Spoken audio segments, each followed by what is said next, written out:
it was going to be video game based, and I just didn't get a chance to put it all together. So saving you on that. But instead, we get to do something that we do with every guest that comes on the show, and it's something that we found a couple of years ago. So it's from the radio show that both of us listened to. Mm-hmm. That's where it started, and then I found the article, and I thought, hey, we'll do it. And every time we do this, and we have somebody new come on, we do these questions. Now, I think there actually are like 30 questions that are in this list normally, but I only take 14 of the questions, and there's always ones that we say that we can skip if there's something that they don't want to answer or anything like that. And Quinten's already seen all the questions that are there, so he's free to talk however. Yeah, I got my Word document with all of them. He's all prepared, mostly filled out. And so basically, these are questions to make you fall in love with somebody. Right, you're supposed to, if you guys sit down and you talk about these questions, and then between two people, and then you fall in love with that person, and you see it basically kind of every click. So we're gonna have all of you fall in love with Quinten. Is what I'm trying to say. There we go. And so we have to make sure we keep a super sperm away from you because you're probably gonna get pregnant. So, not probably. Will. It's from years of radiation. Exactly. Much like the Incredible Hulk, except for it's all down below. It's all true. No lies have been told yet. No lies. No, it's green. You're making me horny. You wouldn't want to see me when I'm horny. You don't want to see me when I'm horny. All right, so we're gonna go through, and I guess you want me just to answer the questions. Yeah, go ahead, because I'm blind and because you're blind as a bat when it comes to this. So, all right, so what city did you grow up in? So that would be Bluffton, Indiana. It's northeast-ish Indiana, but originally I'm born in West Carthage, New York, and then my parents moved around a lot before I was 5. So we lived in New York, Pennsylvania, Chicago, and Ohio. And then we landed in Bluffton, Indiana when I was 5 and then grew up there. Okay. Awesome. And then you're currently residing where? Same place. I'm still in Bluffton. Still in Bluffton. So you're basically still living in the hometown that you grew up most of your life. Yeah, I mean, I did the travel thing when I joined the Army. I got to experience the Southeast side. I got to go out to California and do some missions out there. I went up to Alaska, and then ultimately, just home felt like home. I didn't feel the need to, go out and go find my own, zip code to start my family in. It felt right here. That's excellent. Yeah, it's funny because for me at least, I literally lived down the street from where I grew up. I was born in Oakland, right? But grew up here in Castro Valley, and 3 blocks away is the house I grew up in. And it was always funny when growing up, I drive by this complex and I'm like, I'm going to live there one day. Now I do. There you are. So I have goals is what I'm need to trying set the bar higher. We're shooting too low if we're already there. All right. So what did you want to be when you grew up? I didn't know for sure. I do know I wanted to do something in IT. So my dad is a biomedical engineer. And he'd always take me to work with him if school is out and, didn't have a sitter. And essentially he fixes hospital equipment. So your x-rays, any piece of hospital equipment that's used to save a life, he works on and repairs and maintains.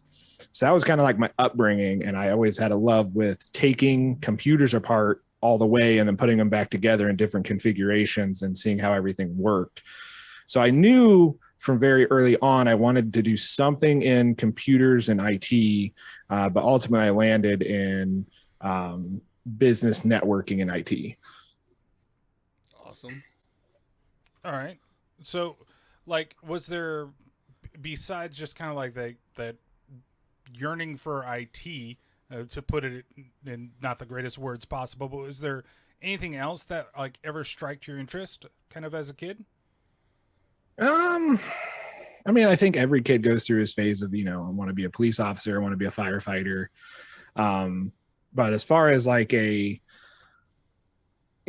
a step back, assessing your skills, it was always something with computers, troubleshooting, something to that effect. Well, Pat wanted to be a strip club DJ back in the day. I used to, fun fact, since Briggs not here, I used to drive Uber for some extra money on the side. Our bookkeeper from my old job also worked as a bookkeeper for one of the local strip clubs. I used to be an Uber exclusively for the strippers going to and from work because I was reliable. Because Uber, you had to have a credit card or a debit card on the app to travel. They worked in all cash. Oh. So I would turn off my Uber app and specifically take cash to take them places. Well, that works. And I was trusted. The girls didn't have to call some stranger. The manager or the bookkeeper for them said I was trustworthy. So I just had this kind of back and forth gig where I dealt exclusively with cash and strippers. Awesome. That is a fun fact.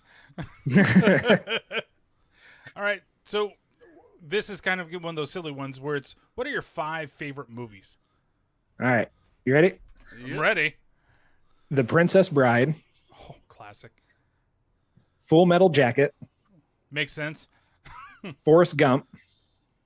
Classic. Gran Torino. Ooh. And anything from the original Star Wars trilogy. Anything. So even the Ewok special? No, I'm talking about the original trilogy, the center movies. That's how I describe it to people. The center movies, not the ones on the left from, the beginning of time and not the ones all the way to the right from the most, recent release. So if you have to pick, that's core 3. If you have to pick one of the 3, which one would be the one? I know that's a hard question. Probably episode 1 or episode 4, technically. Yeah. We're not going to get all like that on you for this one. Though, I don't know, Pat. No. Because it's just I respect it. They do such a great job. And this is where I struggle with watching some modern TV shows is the character introduction, emotional development, to trigger you to watch the next episode or next movie to watch their development, across the series.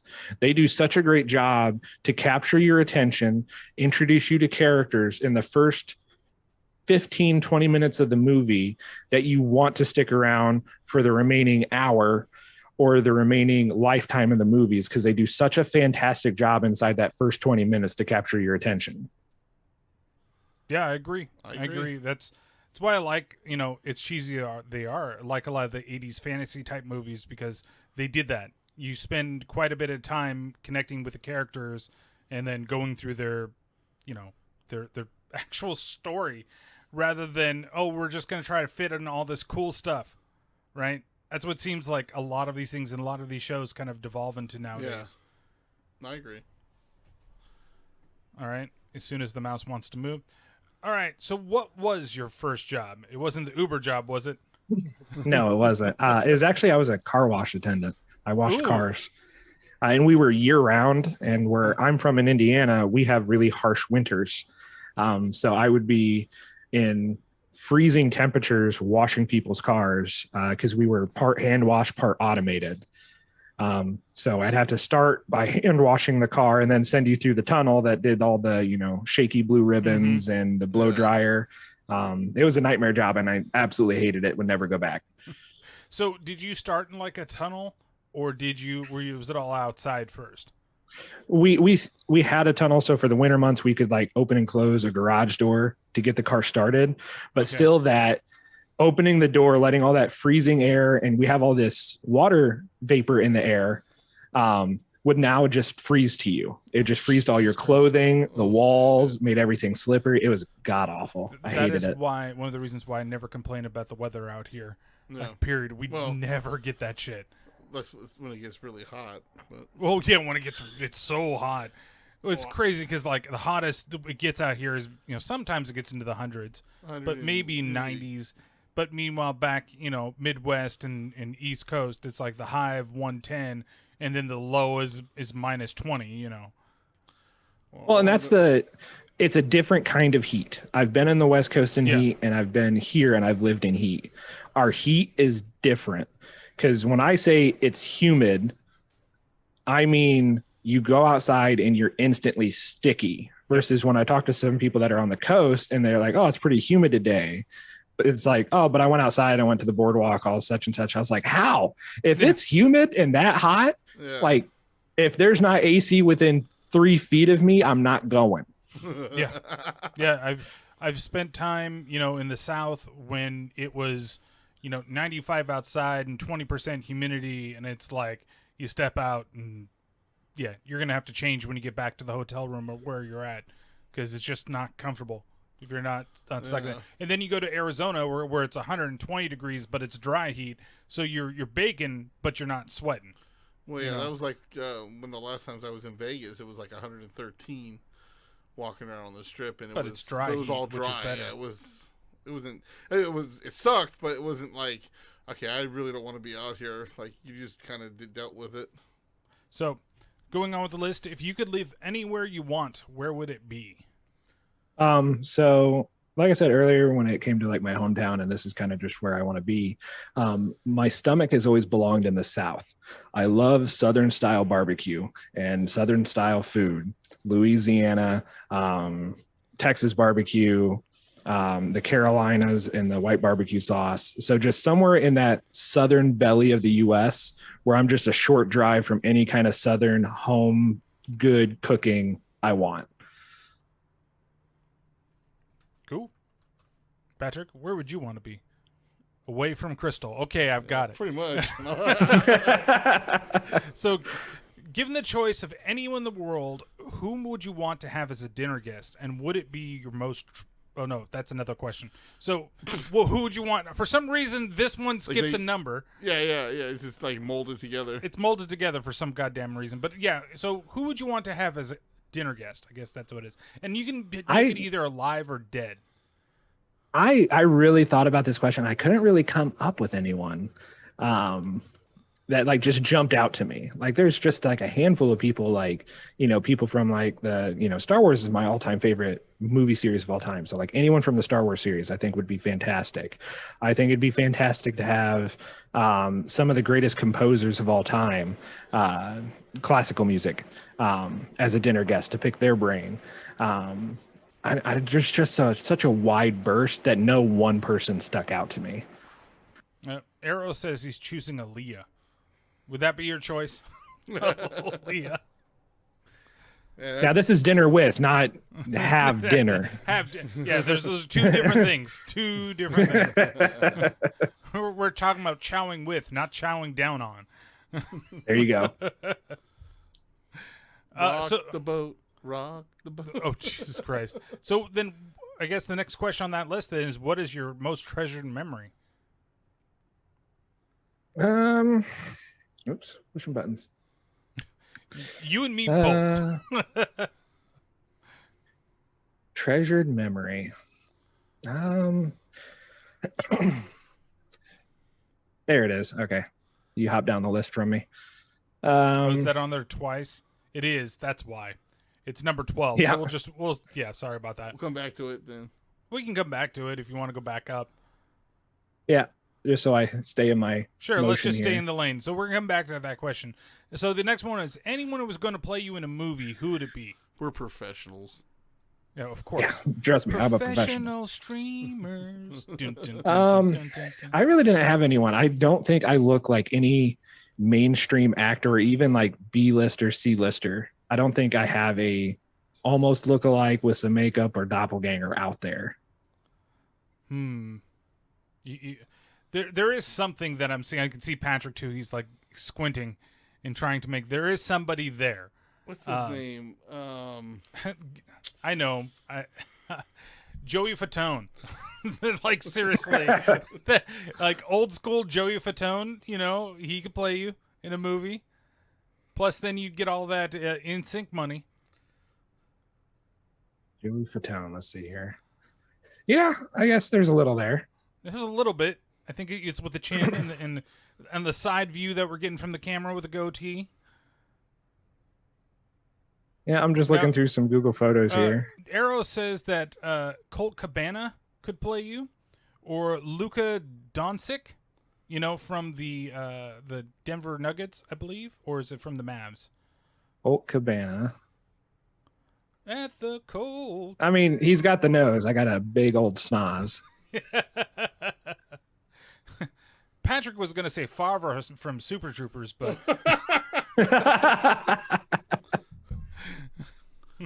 Yeah, I have the same thing. I was like, when I answered this question, I was like, I have nobody. Like, Yeah. I couldn't think of anybody that could play me. I don't know. You could get Jolly Leguizamo when he was the clown guy. When he With the played pest? clown and Spawn. Oh, fuck you. Fantastic movie. Underrated movie, by the way, Spawn. Oh, I agree. Underrated. I definitely agree. John Leguizamo is underrated in that movie. Oh, man. hell yeah. The amount what of made that CG movie. they did for that movie that was not available to mainstream movies at the time was incredible. So now it's goofy looking, but in the time, that was a crazy set of events to take place in CG. Oh yeah. When he floats down in with the cape, that shit was insane for its time. Are we still getting the remake with Jamie Foxx or what? I have no idea what you're getting for that. I doubt you're getting anything. So, Bullshit. all right. So if you were to live to the age of 90 and retain either the mind or the body of a 30-year-old for the last 60 years of your life, which would you have? Mind. I think that's a pretty simple one for me Yeah. too. The body, yeah, it's fine, but to not be able to remember things or Yeah, I need my core memories. I need my ability to think critically. I think I need all that more than I need the ability to. I mean, I'm 30 now and I can't do much. I get exhausted going upstairs. I'm tired when I get to work and I climb all the stairs, and I've been in and out of hot weather and I need a break at the start of my day. So the body of the 30-year-old, no thanks. I'll take the mind. So if you could wake up tomorrow having gained any one quality or ability, what would it be? I put foresight, the ability to just see the causality chain of your decisions. That's a good one. Yeah, we could definitely help you, go in the right direction. I guess. I'm trying to think what I said when I did this. I thought it was turning invisible so you can get in them showers, though. You know. All right. That much But with the ability of foresight, you know where to stand and not get that's true. seen. There you go. Yeah. 2 for 1. So if I hook up with this chick, what's going to happen in the future? Let's see. Oh, no, the clap. You get the clap with crabs, and she gets pregnant and takes you for everything you have. So now you can't afford your crab treatment, and You're going to get Yeah, I said, no, person. my foresight was about her, not him. Wait a minute. That is her. Oh, God.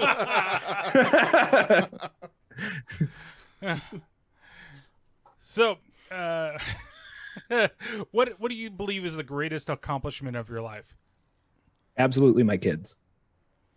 Yeah, I thought that was going to be the answer when I was going through the questions on this one. Because I know you, like, one of the coolest things that you said, like, I made my accomplishments in life. Well, this is what I want to do. I want to have kids. I have kids. I have this.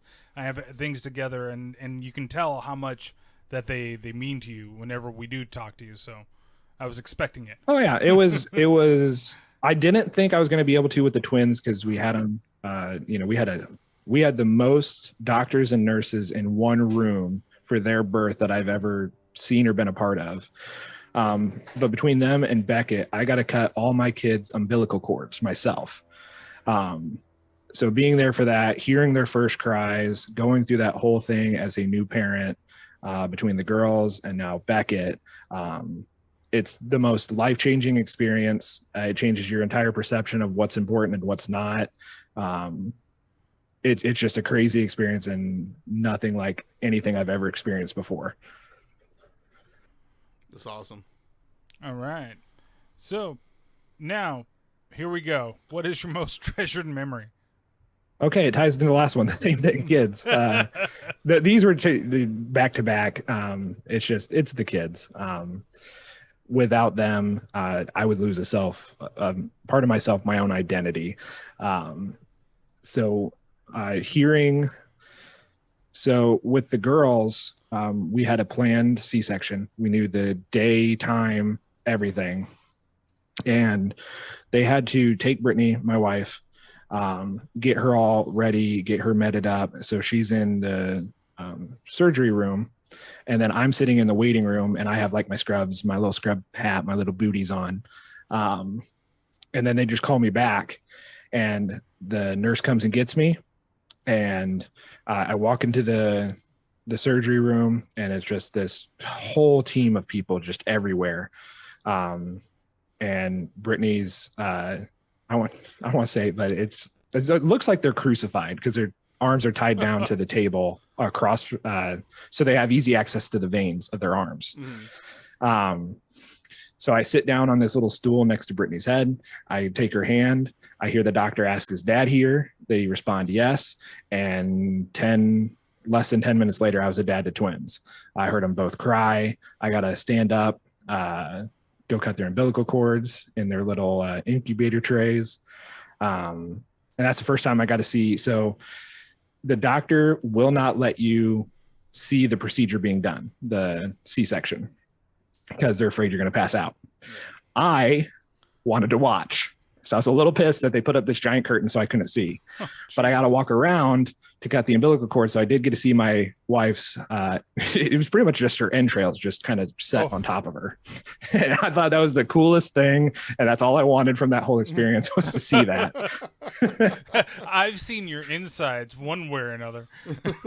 That's what I told my wife. I told my wife, you can never leave me because whatever guy tries to one up me, I've seen your insides and I've been inside. They can't have both. That's hilarious. Oh, yeah, I remember hearing the story from somebody that they said, you don't want to look, and then when he decided to take a peek, and said the next thing he knew, the doctors were calling, saying for the father, quick, get a nurse. Well, yeah, that's what they're afraid of. I wasn't scared of it. I do pretty well with blood gore. And I really wanted to see what it looked like. I was fully invested. I was really interested in what the insides look like. Is it as accurate as in those slashers? I really don't know. No, yeah. This isn't like a making a murderer thing. I just really am curious. This isn't like I'm going to plan shit out later, right? It was either I looked and saw what it looked like, or I had to go kill somebody. Luckily, I looked over, got to see. So but hey, I've heard those stories too. It's like if you pass out, we're stepping over you, or on you if we have to. We're not focused on you at all. And then I remember my mom had a C-section with my sister, and I remember my dad telling me he remember seeing the doctor's knuckles like up all the way up by her chest area and stuff because my sister decided to be breached and had the umbilical cord wrapped around her neck. And every time she made that decision in the womb. Yeah. She decided, fuck these people. Let me finish. They untangled her and everything. She fought the doctors and put the damn thing back around her neck, so they had to do it again. So yes. So you're saying that she's been a bitch since she was born? Then? Pretty much. I mean, she came out with resting bitch face. Love you, Emily. Or she just, well, I'm not going to go there. Not gonna do it? No. Nope. I ain't going to do it. All right, so this is one that people want to skip. They can skip, I know for different ones, but what would you say was your most terrible memory? Most terrible memory I had was when I had to file for bankruptcy. I made some pretty poor decisions early on in life. And I kept waiting for like my opportunity to get the, good paying job. And I fought. And it just couldn't come in time. So it was either, just have all my assets seized to pay for my debts or file for a bankruptcy. And it was the most stressful and just emotional time to go through. And I got an attorney and we went through the process of, well, you get to keep certain things because, you have to live, you have to be a functioning adult in this society. And then like putting out there how much I have to spend each month. So, if they went after any of my wages and just that whole process of standing before a judge and saying, I understand I spent the money, but I can't pay it back. It was just heart wrenching. It made me want to throw up every day, but it's been done. It's been over. Actually falls off my credit report here in the next couple of years. But that was probably the hardest thing I've ever went through. I can only imagine that of having to do that stuff. Yeah, I came close to that one time too, luckily. Yeah, I think everybody's done something stupid like that. Well, I mean, like for me too, it was like I remember getting to the point where I've told this story before, obviously on the podcast. I'm pretty sure I've told Quinten, but so when I worked for Sears, I got hurt and ended up having 3 surgeries on my hand. Was out of work for 4 years, and when that had happened, I was just about to get married and ended up having to move back in with my parents, and where I was stuck with them for a very long time, and to try to get back on my feet. And it got to the point where I thought I was going to have to apply for food stamps or something like that. And I remember going to the place, standing outside and just staring at the door from the outside for I felt like I was there forever, but it might have been only been like a couple minutes. I don't know. And turned around and said, I can't do this, and left. But I remember just staring at that door, like thinking to myself, I can't believe I'm at this point. And I just could not force myself to go in there to do it. Yeah, I understand that feeling. If I walk through that door, I'm accepting something that I don't want, but I have to. And you're at the crossroads right there of, if I put my hand on that door and open it, do I like myself at the end of that path? Yep. And it's a hard pill to swallow. Yep. Yeah, but it's also a necessary evil, I think, to put you on the path of the right, way. Mm-hmm. That I think everybody needs what they call a come to Jesus moment, whether it's going through something that difficult or being put through a struggle and coming free from it. And, I know you guys are better off, from being from that point. Yeah. Well, I mean, like I said, that was one of my biggest thing too, was the fact that here I am in my mid 20s, almost it's a little past my mid 30s, living with my parents, and I hated it. But at the same time, like I said, that whirlwind of losing from when I got hurt and Sears screwed the shit out of me with my money, and then was out of work for 4 years, and it just put us on such a bad path, and when I was finally able to dig myself out of it and get the place we're living at now and all the other shit, but it's I don't know, it's hard to talk about, but like, yeah, I mean, like I said, I know exactly what you mean, because I was on the verge on this. I had a car repoed, and Yep, I had my car repossessed. Yeah. That was I thought it was stolen, and then you call 911 and the dispatcher says, nope, it was repossessed. I have the note right here. And your stomach sinks. It's like, well, what am I going to do? Yeah. And no one cares. No one cares. And see, and that's the thing too. Like with mine, I had just made my last payment, and then I got a notice from my job saying that, oh, your workman's comp's up, and then they let me go. And what part of what this whole situation with me was, like, I mean, I'm young. I'm like in my mid 20s, and they cut my pay in half when I went on disability. And I didn't think nothing of it because workman's comp was paying for the rest. I'm thinking, oh, well, I'm getting my full check. Well, as soon as workman's comp went off and then they let me go, when I tried to apply for unemployment, it was at that lower rate. I went from, at the time, which was when I was 25, like in 2005 or whatever, it was making almost $19 an hour to $9 an hour. And I didn't, I called the company and I was just like, this is what's going on. Is there any way I'm not going to be on unemployment for like 2 months? Is there any way that we can, defer 2 payments, right? This is coming from someone who has never missed a payment, was never late, always try to pay a little extra on it. And this is also why I'll never use Wells Fargo again. They did not want to do shit to help me out. Yep. And I'm like, well, then tell me where to bring the car. Oh, well, we don't want to do that. We don't want to do that. I had a friend tell me, he's like, just say the word and the car will disappear and end up on a rack with missing tires. And I'm like, no, I want to do this the right way. And Right. sure enough, I'm at a friend's house. Crystal calls me up. I had already taken everything out of my car. It was about a month later. And Crystal's like, hey, they're over here getting ready to tow your car. Flew back over here, hand the guy the keys. And then they try to slap on $1,000 fee for tow and storage. And I call the company up pissed. I was like, I understand I owe for the car, but there's no way you're gonna have me charge me extra money when I try to bring you the car back. Right. You know, they end up not getting jack shit for me, and that's off my credit report. So fuck them.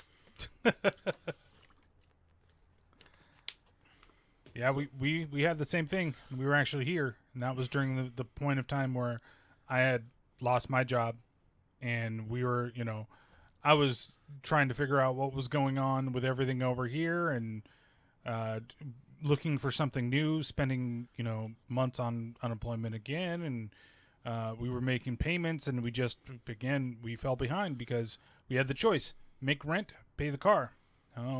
We're gonna pay rent because we need a place to live more than I need goddamn need car. the roof more than I need the ability to drive somewhere. Exactly. And that's where we had one of our neighbors run over that was living here at the time, knock on the door when the guy was taking the truck. Like, they're taking your truck, bro. And I remember that was like the most embarrassed. Like, that's your car, right? That's your car. I'm like, but it was something that we had to do. Did the same thing. Just that, well, here's the keys. Like, we'll figure it out and what's going on, and having to remember at the time, go to my parents and say, look, I don't want to do this, but, here, can you help us out? And, we'll pay you back like right as soon as we can, which we did, but it was still like that was. It's a very humbling come to Jesus style. Yeah. It's not conversations you ever want to have, but they make you feel very human. Exactly. And I'm still the same way with money, right now, in that, I don't want to see this below this amount, and I'm not going to spend this here. I'm not just going to randomly do that. I don't want to, it took me forever to go back to having a credit card because I'm like, I don't want to be stuck in a situation where I've had that issue happen, and now I'm back. But everything I do, it's like it's a spend and pay, spend and pay, spend and like, okay, if credit didn't exist, I wouldn't be doing this shit. But here it is, something that was created in the mid '80s. Like you said, it's trying to keep that same mindset. Like when people go, oh man, why don't you buy a new pair of shoes? And I had like something wrong with the shoes. So like, I came from that era too of even growing up. Is if it's still usable, you use it. It doesn't matter if you have the money to replace it. Yeah. You use what you can for as long as you can. That's just, that's why like it came to the point too, like you were saying, trying to save money. It's like I realized, damn, I guess I can't do 2 VIP champagne rooms at the strip club every night. I'll have to cut it back to maybe twice a week. Well, no, you just cut it into making your own strip club, the Beaver Clutch, that you have, your own. Your own VIP room, this is the tryout room. That's what it is. Try to bring a little humor back to it. Yeah, like Arrow's in here saying, that's dark and it's kind of scared you a bit, but that's just it just shows that like as much as you see us on here joking and laughing and all that stuff, everybody goes through some real shit. Whether it's now or later, everybody will go through some real shit. So like it's why you should always try to treat people with respect, because you don't know what they're going through at that moment. Life lesson, I guess. Well, and one tattoo that not many people get to see, it's on my forearm. Only people in person have ever seen it. But it's the popular semicolon tattoo. It's to raise awareness around suicide and suicide prevention. Because anytime a writer uses a semicolon, it's when he could have ended a sentence but chose not to. So I have a giant semicolon on my forearm, and around it is the text, "A permanent solution to a temporary problem." And that's what a lot of what we're talking about is right now. It's a temporary problem. It is fixable. Right. It's going to take some effort. It's going to take some grinding. It's going to take some hard conversations, but you do get out of those. So although it being a dark conversation and it being very real, understand that we're all still here. We're all still here to have this podcast, to talk to each other. So even though that was some of the darkest part of my past, I'm still here smiling. I have, I'm married, have kids. I live beyond that scenario. Exactly. Yep. That is the best way to put it. And you met us. That's right. True. Daddy babe. Am I explicit snaps I sent? No. Oh, and don't worry. See, with Pat, it's been kind of just Crystal's kind of understood that everyone calls me dad. I couldn't imagine whenever Brian got brought into the fold and the first time he says daddy in the mic with his wife home. I wanted to just maybe be a bug on the wall for that first time. Well, she's never in here when I'm by myself in the podcast studio. Oh yeah. He's like, this is the first time I've talked to Quinten with pants on. Right. But Pat's here, so. What do you mean? I don't have pants on right now. The only thing you'd see is from the shirt bottom up. I'm Donald ducking it over here is what I'm doing. Oh man. All right. So we've got two last things here. It says, so your house containing everything that you own catches fire. After saving your loved ones and pets, you have time to safely make it a final dash to save any one item. What would it be and why? And that was my PC. Then, it's my gaming rig, but also it's my family history. It's where I keep all the pictures of the girls stored, financial documents, like all sorts of stuff like that. I keep attached to my personal computer. I'm an IT guy, so it's backed up to other places, but the originals are all stored on the computer. So ripping all the cords out of that and bringing that out of the fire would be my priority. Awesome. Yeah. Well, plus you can always buy a new monitor. Well, yeah. Of course. What's a monitor? But the data that's on the disk cannot be recreated. So unless you're brig, then you just can't. If it's breaking down, shit's falling off it, missing a piece of corner, can't buy one yet. Yeah, just punch the keyboard. He'll make it better. He punched the keyboard and tried to figure out which butt plug should he take out of the fire. It's either that or he's decided to use the keys. I can't find the grimace. Where is the grimace? Oh, it's already up there. Oh, it's already there. All right. So if a crystal ball could tell you the truth about yourself, your life, the future, or anything else, what would you want to know? And this is one I just put a pin in because I couldn't come up with a solid enough answer. So like, I'm pretty happy where I'm at. I got my wife, I got my kids. So past me would have wanted to know if I ever got those things. There's also a past me when I was going through making the decision about bankruptcy. Do I make it through? Do I see the end of that story? And I did, and I'm here. So now I've been more focused. I've shifted my focus from being the guy who dreamt about having the family, the kids, the house, to I have those things. And now I'm just living in that moment. And I really don't care to know what's next because I love this moment. Stuck in this moment with you. Way to ruin a nice moment there, Patrick. Bro, that's Brooks and not Brooks and Dunn. That's fucking fuck. I forgot the name of the band. You don't even remember who the fuck it was. They played it at my wedding. I don't remember anything about your wedding. I got pretty Other drunk. than that the vows were pretty short. Do you? Yes. Do you? Yes. You're married. Well, you don't remember when they announced us and us coming out? It was the Spider-Man theme. Oh, kind of. I just remember like having to wear another tuxedo, and that was the summer of like 5 weddings for me that I was going to be in. Yeah. One was your own. One was my own. Yes. Oh yeah, we got pretty drunk at my wedding. And I couldn't. Yeah, that's the final question. That was just one I couldn't put an answer in.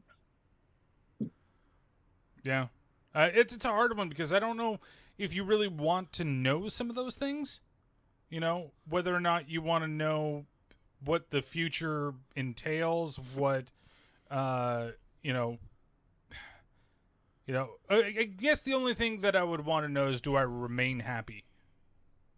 Maybe. Well, it also goes to I mean, imagine it's been a while since it's been released, but The Bucket List, that movie, where he goes over, 1,000 people were asked if if you could know the time and day of your death, would you want to know? And like 98% said no, and the 2% said yes.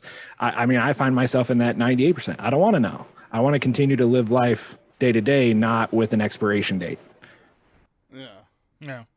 Yeah, that makes sense. Because, especially if you know the time and date and all the other crap. I would never want to know that. Yeah. Because all of a sudden you're going to find out it's tomorrow. Oh, okay.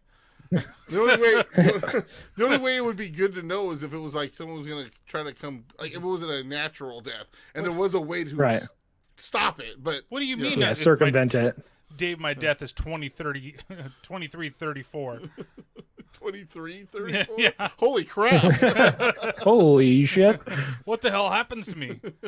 You get frozen. You become sentient, evidently. Right, eventually. You get frozen in a lawnmower man, this shit is what I'm going to do. You get frozen in Start a pod. calling me Job. You get frozen in a pod just like Jason and Jason X. Okay. Maybe blast out into space somewhere. Having to fight my way through him. Then I'm going to become fucking cybernetic Brian. Is that what you're trying to get? Exactly. Fucking nanomachines all on top of me. At least I'll be able to take somebody's face and smash it with a, after I've frozen it. This is the Terrible Terror podcast. I'm back after 140 yeah, for hundreds of years. I respect that, though. I do. All right, well, that is it, and I hope everybody's more in love with Quinten than they were already. Oh, babe. Oh, babe. Oh, babes. Especially Arrow. Arrow, I'm expecting a full book report by the end of the podcast before Katie's stream tonight.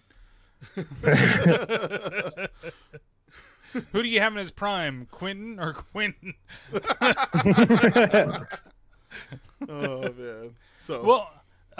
So that's kind of it too for the show this week. But thank you, Quinten, so much for coming on and doing this with us. Yeah, I'm glad we finally got around to actually doing it instead of just talking about it every week like we were gonna do it. We were gonna do it, and we finally fucking did it. I'm also glad that I worked everything, so we had a nice streamless and smooth stream for the most part, except for me fucking up every now and then. But so go ahead and plug anything you'd like yourself. to plug there, Mr. Quinten. I mean, I do plan on coming back to streaming once Beckett's a little bit older. I mean, he only sleeps but every 3 hours when he wants fed, so it's a little hard to have like a stream schedule. Right. But twitch.tv/Gen Hotcakes, GEN Hotcakes. That's where you'll find me. I also have a Twitter with that handle, but I don't really use it at the moment because not streaming as much. But I do moderate for pretty much everyone here, everyone that you'll see tonight if you come back for Kitty's stream, and anyone else that's going to be back around. I definitely follow all those guys. Join us on the Discord, follow everyone there. We have a really great time. It's very hard to find a friend group that you can reliably game with, that have a similar interest set. So definitely follow all of us, and you're bound to run into one of us. If you're going to one person stream, there's bound to be 2 or 3 of us there too. At some place, and then Arrow's kind of always around. Wanted to know whose Twitch stream is better in his prime. Who do you have in his prime? Solus_64 or Gen Hotcakes. Awesome. Awesome. So as for the podcast itself, you can always find it. Maybe I'll just run through these things real quick. Go ahead. So we do these things. So the Twitter at IBLT Podcast, email IBLTpodcast@gmail.com, Instagram at IBLT Podcast, YouTube at Be Like That Podcast, where Patrick has a rant against Geico. Geico. That's who it was. And then, of course, if you're not listening to it, or watching us live on Twitch, and you're just listening to the podcast, it's twitch.tv/IBLT Podcast. But if you want to find the podcast available on all podcast directories, Stitcher, Apple Podcasts, Google Play, Spreaker, Blueberry, Facebook, even though they don't have a player anymore, it's back up to being by itself. And you can check all of it out there. Patrick has a Twitter. Big Solo64. He has a YouTube channel. Solus64. He has his own Twitch channel. Solus_64, and also TikTok is Solus_64. And then do you ever do your blog stuff anymore? I'm probably going to hang Probably that not so one much. up. And then he's got a couple other podcasts that are out there. One that we talked about last night before he came on stream. Which one did we talk about last Yeah, time? not you, but Brig and I were talking about KG. Oh. Because Brig was asking about how we really started kind of like hanging out. And he's like, you guys are so close. And I'm like thinking about the first couple years in your marriage, like we weren't really as close as we are now. Not right away. And then it wasn't really until you invited me to be on Nights of the Video Game Table, I think that stuff really started taking off. And then from there, it's what it is now. Yep. So, But you got basically the main two, the Paranormal Pativity podcast at Paranormal Pat 64 and the Let Me Show You Something podcast at Let Me Show You Something pod. You got something else that you guys are doing for that soon? Yeah, actually, the Faculty. Ooh, she's never seen The Faculty? She has or never you've seen never the seen Faculty. it? Huh, I've thought about doing that for the pod, too. There you go. And then you can always find me Twitter, either at Toolbert, but I'm usually at T_T_podcast, Terrible Terror Podcast, YouTube, Terrible Terror Podcast, or Toolbert. Toolbert mostly for music stuff, and the other one for movies and stuff like that. I don't have no idea what's going on with the band, so I won't tell you anything about that. And Twitch.tv/Terrible Terrors, where you can find me Mondays and Thursdays. It's regular stream. I've skipped the last couple of movie watch party streams just because I've just haven't found anything on Prime that I'm like, oh, we got to watch this. And I don't want to just like force a movie. Instead, playing a couple games with the guys is usually just better. Actually, we had a lot of fun doing the Cold War stream. Yeah. That was fun, though still hardcore, still kicking my ass, but that's just the way it's going to be for a while. And then Terrible Terror Podcast. So I decided to complete the John Carpenter Apocalypse trilogy. And so I am doing In the Mouth of Madness, which is available on Shudder as well. And you still need to see Prince of Darkness, since you have not seen it. But yeah, this is Carpenter's Apocalypse trilogy is The Thing, Prince of Darkness, and In the Mouth of Madness. That's the last one. So, and you can check that out. And there's one last thing that I want to say, and I know it's a little sad, but I'm not going to go into it too much here. So, on the last little mini episode, I talked about a radio personality. His name is Jeff Burton. He is with the Rizzuto Show, and he recently went into hospice for his prostate cancer, and because it's now gotten to his whole body. And I just wanted to say, that, the guy that's done a lot of, has a lot of influence on things that I do. It's one of those guys you listen to every day. I went a lot further in what's there, but I want to show support for one of his favorite charities. So if you guys, there's a charity called Kids Rock Cancer, and it's a great charity that helps kids become rock stars for a day, those that have cancer. And I'm going to put the link to the charity in the description. So if you're listening to it, I would, if you have the means to, I know not everybody does, I would definitely like you guys to donate and donate in his honor. So I know that's not the happiest thing to end it with, but I just want to get that shout out there for everything that's there. So, thank you guys. Thank you, Quinten, so for much for showing listening. us. Thank you, Quinten, for joining us today. Yeah, thank you for having me.